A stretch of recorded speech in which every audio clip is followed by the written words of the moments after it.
దేవుని నీ జీవితంలోకి రానివ్వనంత కాలం నీకు ఎన్ని ఆశీర్వాదాలు వచ్చినా అవన్నీ కూడా చెత్తతో సమానమే, గుర్తుపెట్టుకో.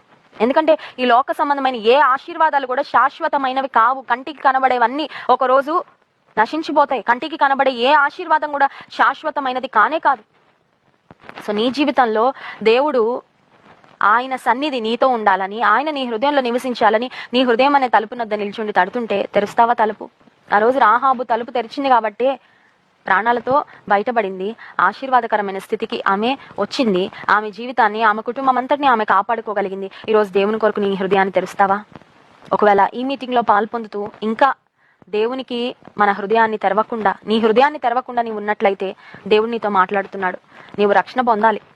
రక్షణ నువ్వు ఖచ్చితంగా పొందాలమ్మా. నువ్వు రక్షణ పొందకపోతే నీ జీవితంలో నువ్వు చాలా నష్టపోతున్నావు. ఒక శూన్యమే ఉంటుంది, గుర్తుపెట్టుకో.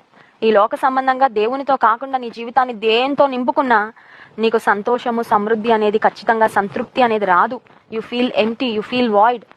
ఎందుకు ఈ బ్రతుకు అని అనిపిస్తుంది. కానీ దేవుడు నీ జీవితంలోకి వచ్చినప్పుడు నీకు కలిగే ఆనందము, ఆయనిచ్చే నెమ్మది, ఆయనిచ్చే సంతోషము, ఆయనిచ్చే ఆత్మ రక్షణ గొప్పది. కనుక ఇప్పటి వరకు హృదయం అనే తలుపును దేవుని కొరకు తెరవకుండా ఉన్నట్లయితే నీ హృదయాన్ని ఈరోజు తెరువు. వాయిదా వేయద్దు.